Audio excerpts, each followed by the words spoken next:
Hello प्यारे बच्चों, आपका स्वागत है मेरे चैनल स्टडी विद सीमा पर। तो बच्चों, आपने मुझे बहुत सारा प्यार दिया, इसके लिए आपका शुक्रिया। आज मैं आपके लिए एक नई कहानी लेकर आई हूँ, चलते चलते। पहले हम इस कहानी के शब्दों से परिचित होते हैं, फिर हम कहानी पढ़ेंगे।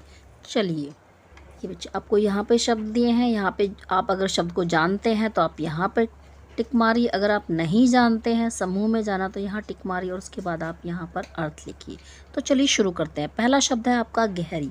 गहरी आप पहले से नहीं जानते होंगे, जिसका अर्थ है मजबूत या फिर अटूट।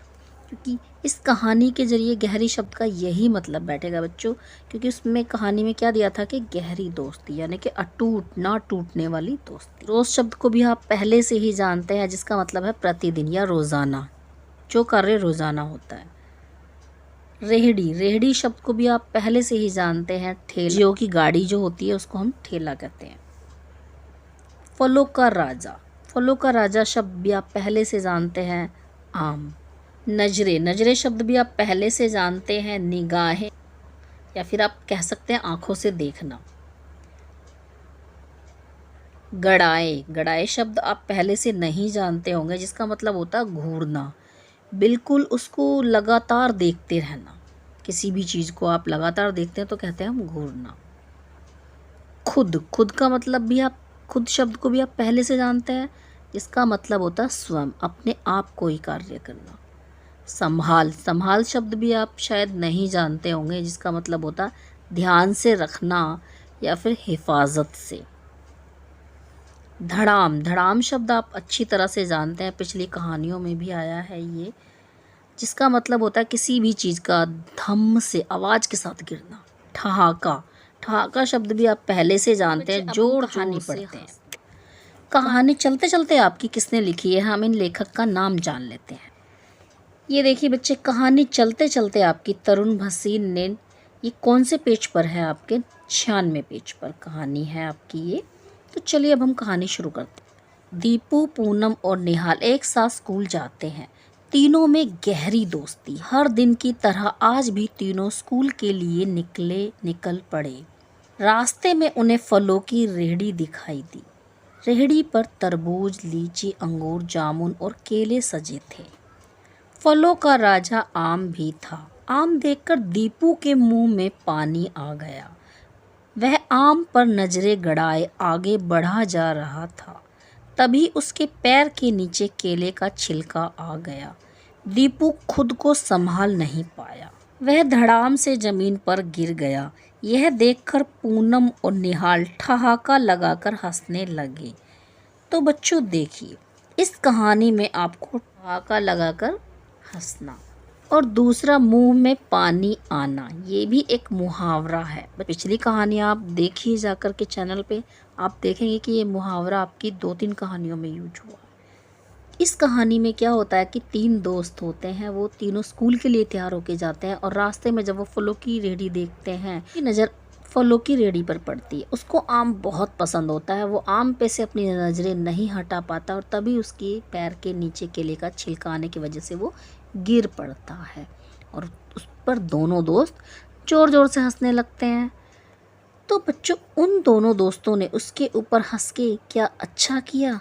आपको क्या लगता है, अगर आप वहाँ पर होते तो आप क्या करते? आप मुझे कमेंट में ज़रूर लिख के भेजिए, मुझे आपके कमेंट का इंतजार। आपको कहानी अच्छी लगी? अगर आपको कहानी अच्छी लगी है तो प्लीज़ आप चैनल को सब्सक्राइब कीजिए और वीडियो को लाइक कीजिए और अपने दोस्तों को भी शेयर कीजिए।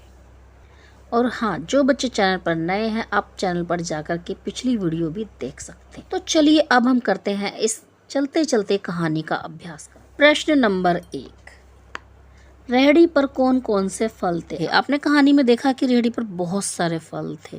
तो चलिए देखिए, हम उत्तर इस तरीके से लिखेंगे। रेहड़ी पर तरबूज, खरबूजा, लीची, अंगूर, जामुन और केला इत्यादि फल रखे हुए थे और फलों का राजा आम भी ठेले पर थे। बहुत सारे आम थे ना, तभी तो दीपू आम को देख करके गिर गया था। क्यों बच्चों, आपने देखा है ना कहानी के अंदर। प्रश्न नंबर 2, दीपू जमीन पर क्यों गिर पड़ा? देखिए उत्तर। दीपू की नजरें आम पर होने के कारण वह केले के छिलके को देख ना सका। पैर के छिलके पर गिरने के कारण उसका पैर फिसल गया। तब दीपू अपने को संभाल ना सका तथा वह धड़ाम से गिर गया। प्रश्न नंबर 3, आम को देखकर दीपू के मुंह में पानी आ गया। कौन कौन सी चीजें देखकर आपके मुंह में पानी आ जाता है, उनके नाम लिखिए। बच्चों, दीपू के मुंह में तो आम को देखकर पानी आया था। आपके मुंह में किस किस चीज़ को देख के पानी आता है? इस प्रश्न में आपको यही उत्तर लिखना है। तो हो सकता है बच्चे आपकी यहाँ पर खाने की चीज़ें अलग अलग होगी। देखिए, मैंने जिस तरीके से लिखा, देख लीजिए, आप अपना उत्तर ये अपने आप लिखने की कोशिश कीजिए। चलिए देखिए, आम तो आपको कहानी में भी दिया है और आम तो सबको पसंद है।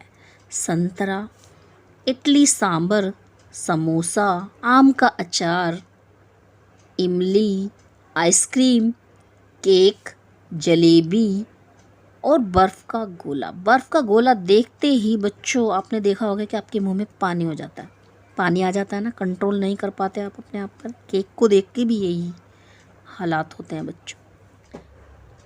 आम से कौन कौन सी चीज़ें बनाई जा सकती हैं, उसके बारे में लिखिए। आपको इसमें क्या लिखना है कि आम एक ऐसा फल है जिससे बहुत सारी चीज़ें बना सकते हैं, वही चीज़ों के नाम आपको यहाँ लिखना है। देखिए, आप उत्तर देखिए एक बार। आम फलों में राजा कहलाता है, इससे हम निम्नलिखित चीज़ें बना सकते हैं। आम का अचार, पापड़, अमचूर, जूस, दूध के साथ मैंगो शेक, फ्रूटी मुरब्बा, कच्चे आम की सलाद, कस्टर्ड, चटनी इत्यादि। अब बहुत सारी चीज़ें बना सकते हैं बच्चों आम की, तभी तो कहा जाता है आम को फलों का राजा। आम को देखते ही बच्चों के मुंह में पानी आ जाता है, चाहे वो कच्चा हो या फिर पक्का हो।